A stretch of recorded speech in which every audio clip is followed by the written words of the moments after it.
Ой,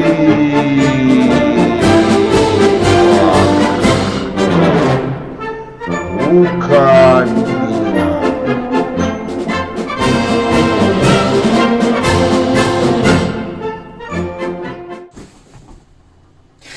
Итак, доброго времени суток всем учащимся, которые смотрят этот простой портал или просто портал у камина вместе с нами. И в это мы сегодня входит и Эллая, которая и будет задавать вопросы, на которые мы постараемся ответить. Мы сегодня еще не готовы к проведению конференции, и на это есть множество причин, но основная, конечно же, причина заключается в том, что наша деятельность и все наши действия, они больше соотносятся не к серьезным каким-то там делам, а к игре. А вот если бы мы начали проводить конференцию, в тех реалиях, которые сегодня есть, то эта игра превратилась бы в какую-то обязаловку, да, а вот эта обязаловка, совершенно бы не нужна ни нам, ни, соответственно, учащимся. И, как вы понимаете, мы напомним, возможно, еще в следующих выпусках нашего простого портала, что наша деятельность, она в основном не связана, конечно же, с передачей вам сведений, а связана в основном с повышением ваших вибраций и настройкой их, вот этих вибраций вашей личности с нашими вибрациями, которые достаточно высоки. И мы поэтому и обратились к Эллае, у которой тоже достаточно высокие вибрации ее личностного существования, поскольку они базируются уже на проявленной у нее души. И вот Эллая вместе с нами и позволит как раз и осуществлять подъем ваших вибраций до некого эталонного уровня, который присутствует пока что у нас. Теперь давайте перед тем, как задать вопрос, дать возможность Эллае задать нам вопрос, мы скажем, что это некое индивидуальное имя, которое душа наделяет личность на определенном этапе ее личности, развития. Сама личность Эллаи имеет совершенно другое звучание, и это звучание можно увидеть или услышать в Ольге Егоровой. Да. Но перед тем, как опять же дать ей нам слово, нам следует сделать несколько замечаний.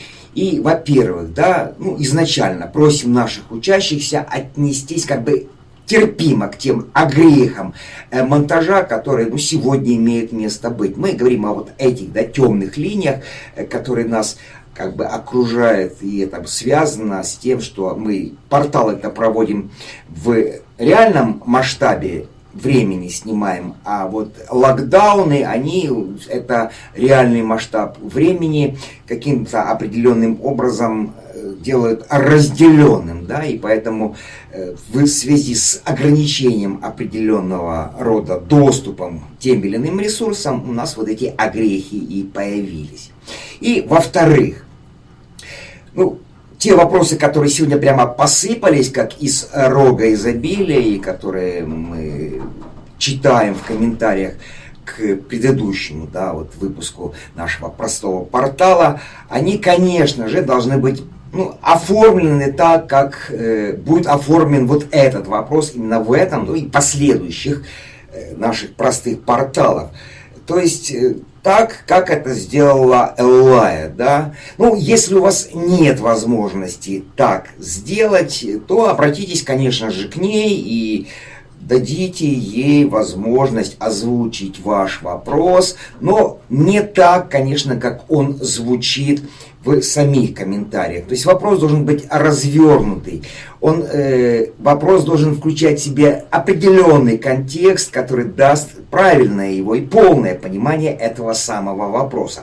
То есть еще раз, вопрос должен быть развернут, но никак не включать в себя одно предложение, которое может быть интерпретировано из множества различных восприятий контекстного, его проявление, да, его вот видения. Поэтому еще раз, пожалуйста, направьте свои вопросы к Эллае, и она уже с теми ресурсами и возможностями, которые у нас есть, которые мы уже отработали, эти вопросы для вас же их озвучит и, конечно же, и определит имя того, кто, собственно, эти вопросы и задал. Вот об этом, пожалуйста, поразмыслите, а сейчас мы передаем слово непосредственно для вопроса самой Эллаи. Мы все привыкли, что на портале появляется Майтрея. И уже долгое время, на протяжении этого года, мы общались с Майтреей, черпали сведения с этого канала, с твоего канала. А сейчас портал переименовался с вождем Камина. С чем это связано и почему вдруг опять вождь появился?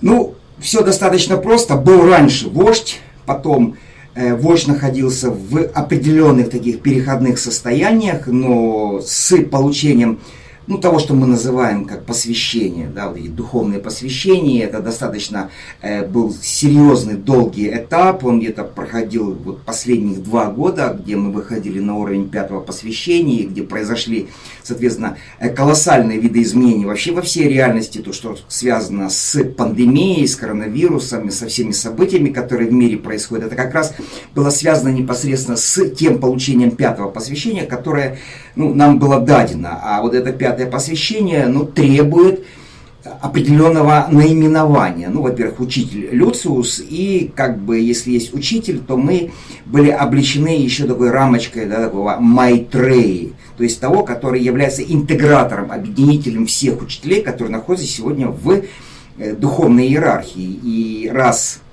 мы получили это имя, мы его использовали на тот момент, когда 5-го духовного посвящения.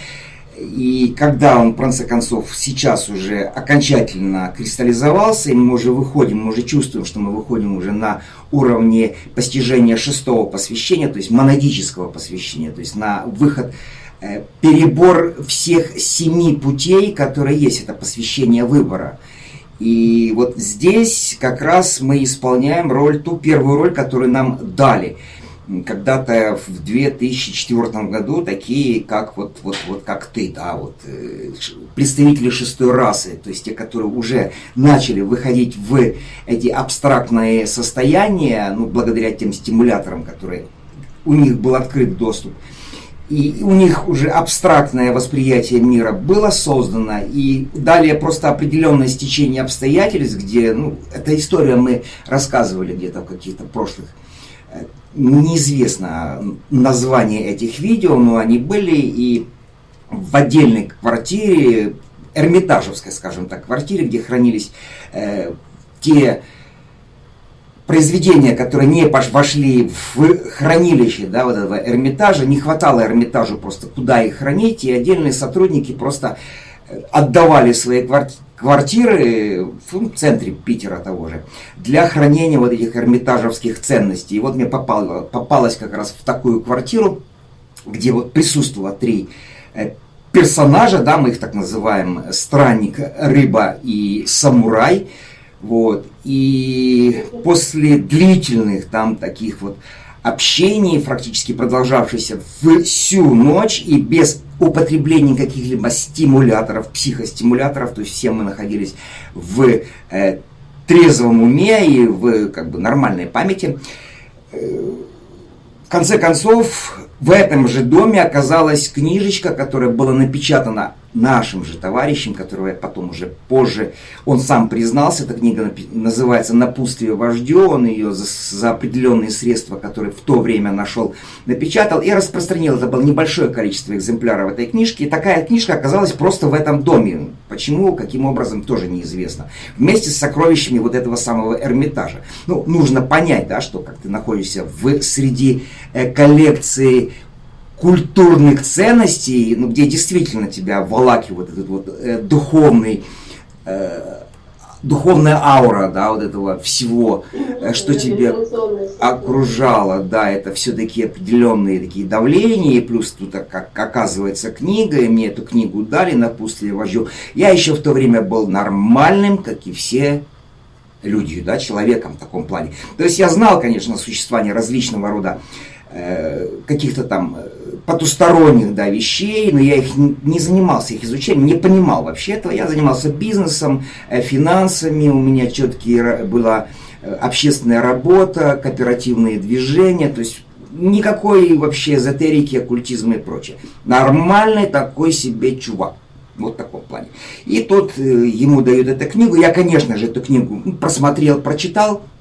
Ничего не понял, сразу же предупреждаю. Вот ничего не понял, что там было написано. И я, конечно же, эту книгу беру, напутствие вождю, потому что я ничего не понял. Мне она не была неинтересна на тот момент. Там ничего было не рассказано о моей текущей в то время деятельности. Я, конечно же, возвращаю ее обратно, приношу к посреднику, да, Витория, однофамильцу моего.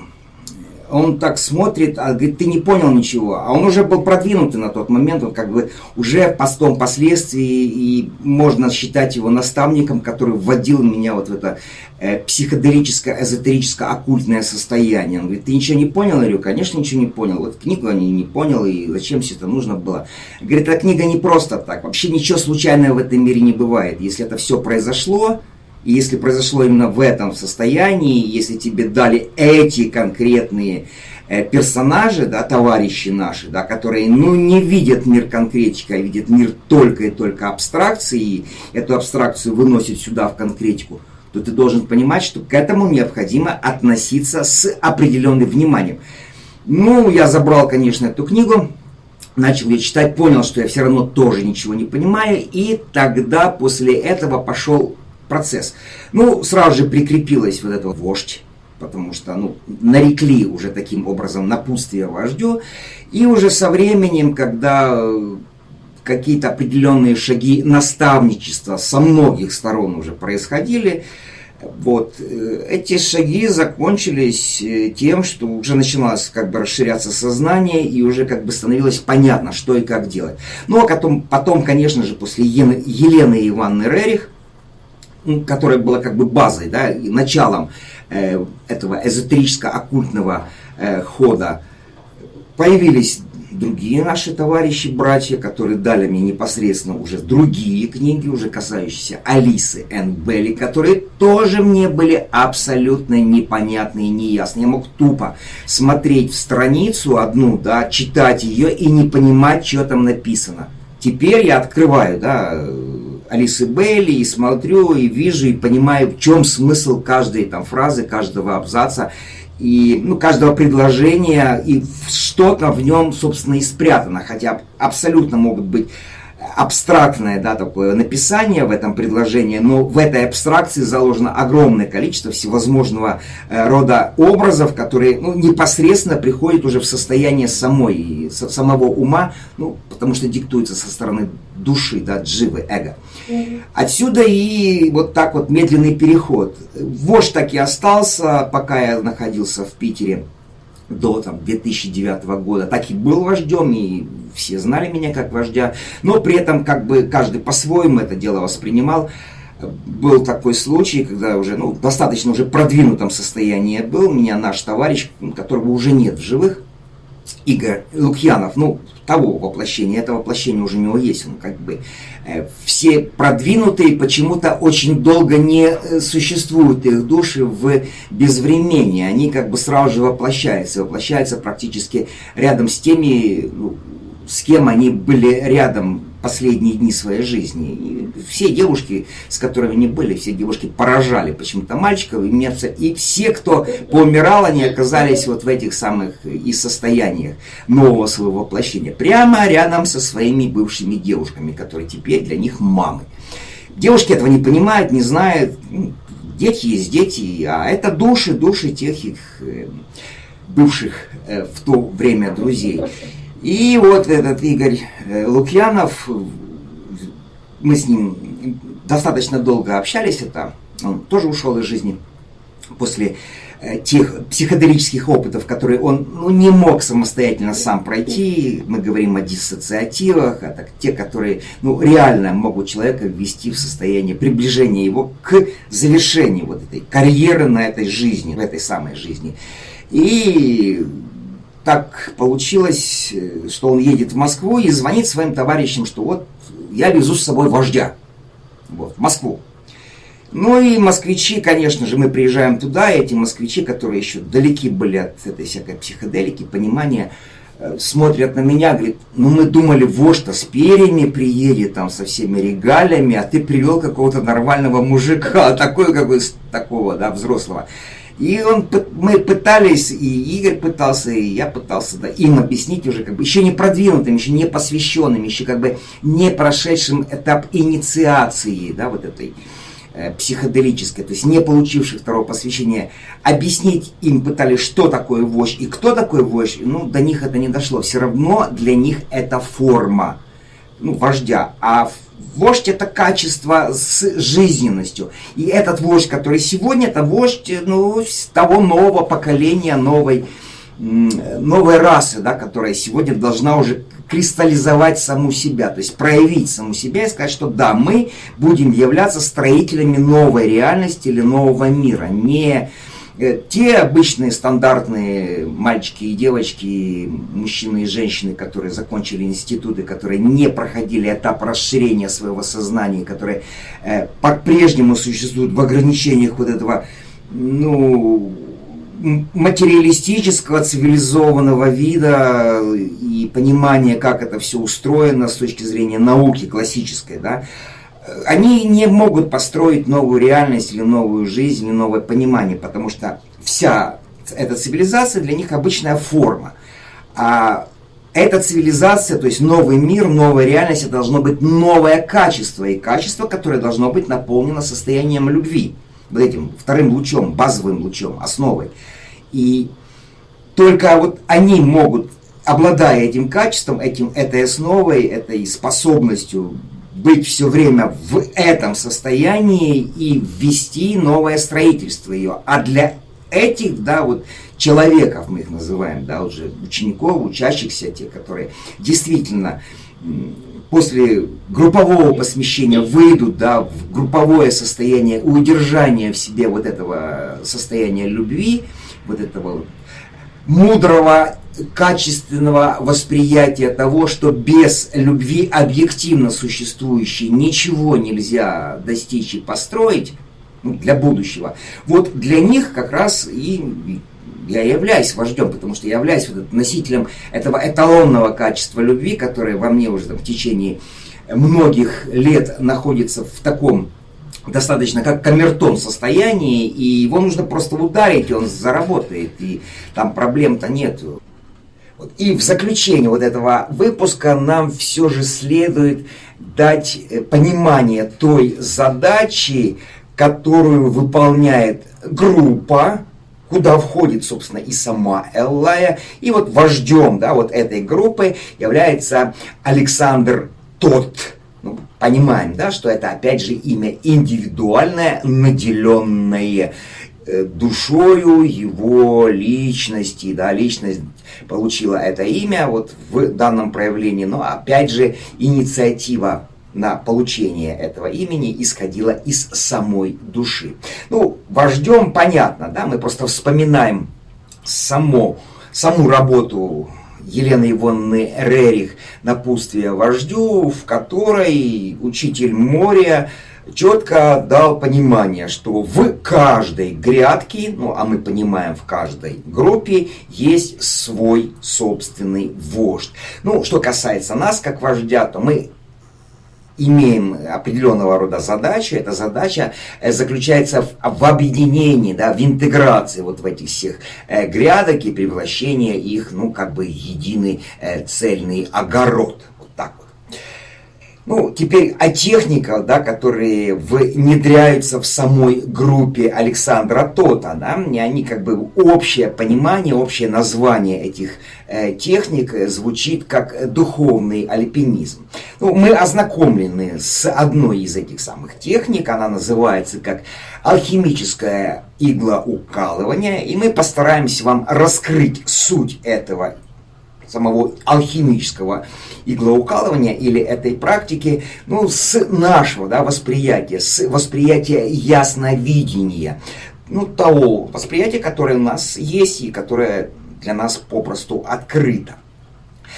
Так вот, суть этой техники заключается в том, что с помощью вот этого самого алхимического иглоукалывания происходит как бы разрыхление, да, каузального тела человека. И оно после вот этой самой практики уже вот как бы не так давит, да, на саму человеческую душу, как ранее давило и как давит обычно у всех людей сейчас на данное время.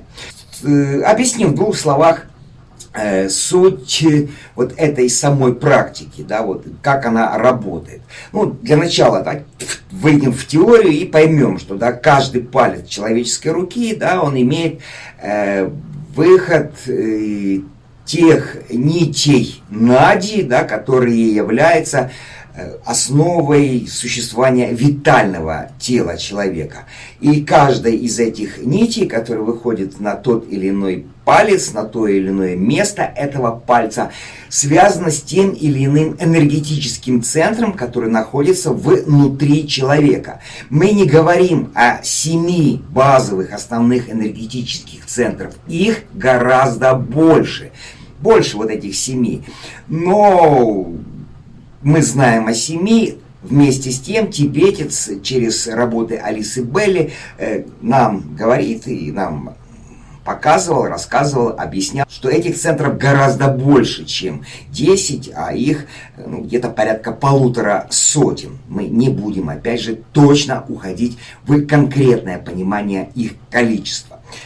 И теперь каждый учащийся должен понимать, что при каждом воплощении душа избирает активным тот или иной этот энергетический центр, находящийся в самом витальном теле человека, на основе которого как раз и выстраивается все каузальное тело. То есть это как бы некий центровой энергетический узел, который дает возможность с его уровня существования, который находится на уровне 4-го измерения, выстраивать уже структуру всего каузального тела человека.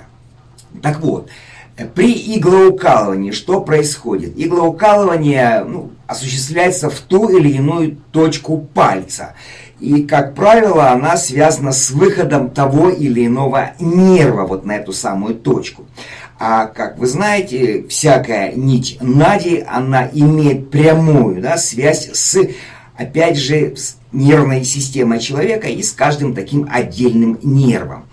И когда укалывается непосредственно иголочка в этот самый центр, то происходит как бы удлинение этой нити нади на вот расстояние этой самой иголочки, и таким образом эта сама нить выходит за пределы функционирования ограниченного, да, вот этого физической формы человеческого тела, что дает возможность как бы активировать уже саму нить нади, а в дальнейшем и сам энергетический центр новым притоком энергии, да, которые как раз исходят из окружающей человека праны. Тоже это все условно. И когда происходит активация вот того или иного центра через ту или иную точку пальца, осуществляется, по методике, да, алхимического иглоукалывания, осуществляется как бы процесс разрыхления, разламывания общей такой структуры, кристаллической структуры каузального тела, в которую входит сама личность человека. Это вот состояние разрыхления очень, да, похоже с тем, когда человек употребляет алкоголь. То есть во время употребления алкоголя тоже разрушается каузальное тело. Только при употреблении алкоголя это каузальное тело возвращается обратно в свое исходное состояние, но уже в деформированном виде, что и дает возможность многим, да, употреблявшим когда-то алкоголь ради стимуляции, опять же, некого своего душевного, да, состояния, вот это вот посталкогольное состояние известно как похмелье. Вот после иглоукалывания такого похмелья вас не ожидает, ну, поскольку это чисто физический метод, и он не имеет присутствия в себе химических компонентов типа этилового спирта, который является ничем иным, как палкой о двух концах. С одной стороны, оно помогает, вот этот этиловый спирт, это вещество, для разрыхления вот этого каузального тела, а с другой стороны, опять же, при сборке этого каузального тела, при наличии дополнительного количества новых химических веществ, вот это тело собирается чуть-чуть неправильно. И вот эта вот неправильная его сборка после вот алкогольного опьянения и приводит к новым, да, ощущениям давления того же самого каузального тела на душу.